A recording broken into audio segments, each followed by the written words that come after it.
Hi everyone, welcome to my booktube channel. Today I wanted to film my vacation book haul, and I also have a book outlet unboxing. And every time I unbox or buy books, I tell myself I need to go on a book buying ban and not. But then I come across good deals and I want to buy them, so I do buy them. So let's get started with this. When I was on vacation, we did go shopping one day, and I couldn't help myself. We went into a bookstore and I saw some books that I just really wanted, and then one of them was bought for me, so I wasn't going to turn that down. So the first one that I have to show is Low, which is volume 1 it's volume 1, The Delirium of Hope. And I don't know too much about it. I know it has to do with, I think, Earth. The sun expanded and people couldn't live on the surface of Earth, so people went into the oceans, and that's about all that I know about it. But it was enough to make me want to, and it has a really pretty design on this volume, and it was enough to make me want to try it out. So I got that one. I'm always looking for good graphic novels, and I promise I will film about graphic novels soon.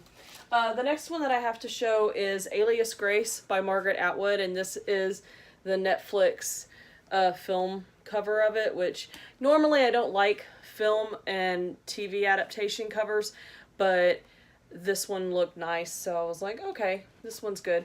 And I want to read it before I watch it on Netflix, and so here's this, and I don't know anything about the plot of it or anything at all. I know it's set in the 1800s, really, and that's it. I trust Margaret Atwood. She's one of those authors that she could write a grocery list and I would read it and enjoy it thoroughly. The next one, while we were on vacation, we stopped one day and I went and bought some sunglasses at a Dollar Tree, and I found this for $1. So I bought it simply because it was such a good deal. But it's Wink Poppy Midnight by April Genevieve Tuckelt. And I really just bought it because it's $1 and I don't know much about it. I think there's like a mystery aspect to it, and that's good. I'm in a mood lately for contemporary, but mysteries are like kind of second on that mood, sort of moodiness that I'm having right now. And then the one that I really wanted and picked up was The Wicked Deep by Shay Earnshaw. And this one is so nice. Like the cover, it's textured, and it has a beautiful, like the hardback is beautiful underneath it, which matters to me a little bit because when it's just a plain, I take the dust jackets off, so the hardback underneath helps when it's really beautiful. And this is an atmospheric novel about these witches who were put to death, and then there's years later, every year there's a situation with some possession, and a boy dies, and so that was enough for me. Like, I was interested in that, and I know it's going around BookTube right now. A lot of people are getting it. Okay, so that was what I bought on vacation. The next books are from a book outlet haul that I ordered before vacation, and they were waiting on the porch for me whenever I got back, so I'll just pull these out. First one that I have is Unravel Me by Tahereh Mafi. I read Shatter Me and I didn't really like it, and I've heard that Unravel Me is better, so I'm going to keep trying.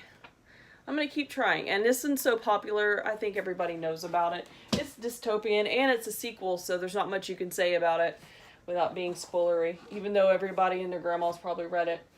I also got, and this is a cute little naked hardcover, John Scalzi's The Old Man's War.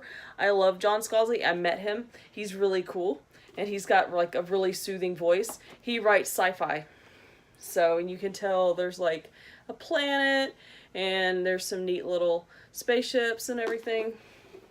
Okay.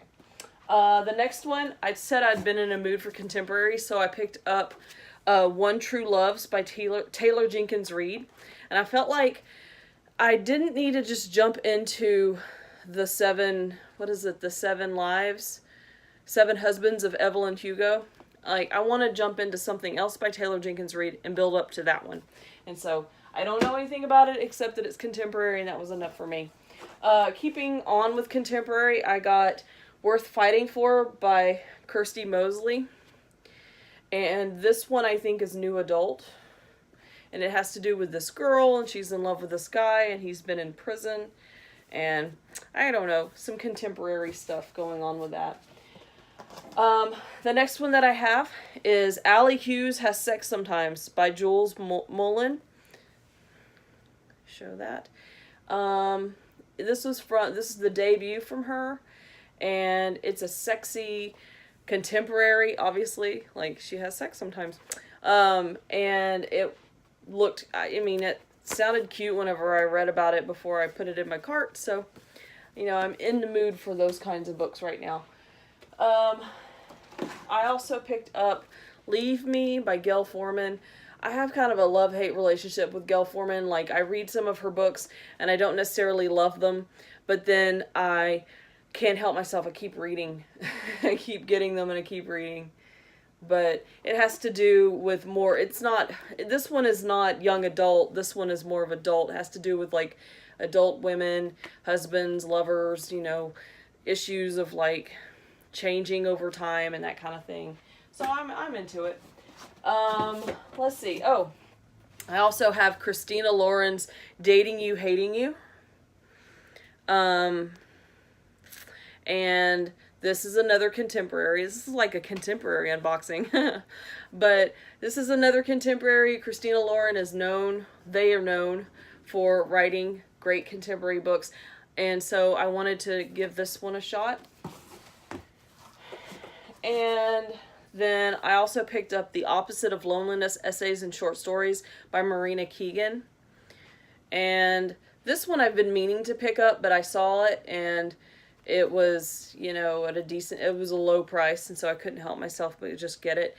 But this one was like a Goodreads Choice Award winner in 2014, I think. And unfortunately, I think that she committed suicide shortly after this was published. And so, no, I'm sorry. This was published, maybe so. I don't remember, but I'm sure you can correct me in the comments. But so that makes it kind of sad, but I've been meaning to pick this one up and read it. I've heard really, like, it's very powerful. And so, the next one I picked up is Slayers, Friends and Traitors by C.J. Hill. I got this is the second in a series. I think there's going to be 4 or 5 books in the series when it's all said and done. But I haven't read the first one, but I have it. And so it's dragons. And I was like, yeah, I'm into that. I'll read about dragons. And then, speaking of things I'll read about, I picked up Dinosaur Lords by Victor Milan, which is totally something that I wouldn't, it's kind of an author I normally wouldn't pick up. It's sort of a subject that I probably wouldn't read, but I thought the cover was neat, and it was just interesting. And so, it's got the deckled edges, and I was like, yeah, why not? And this is another series, I think, that's got, I think there's 3 books out, and I think, or 2 books, and a third's coming out this year, and there's probably more slated for it. So something, if I get into it, I have more of it that I can read. So those are all the books that I have. Yeah, I keep telling myself I'm going to quit buying books, but here we go, and I keep showing up and filming videos of more books. So if you've read any of these books and you have anything, you know, recommendations about these books, let me know. Or recommendations about books kind of like them that you think that I might like, let me know. Thanks for watching, and I'll talk to you guys next time. Bye.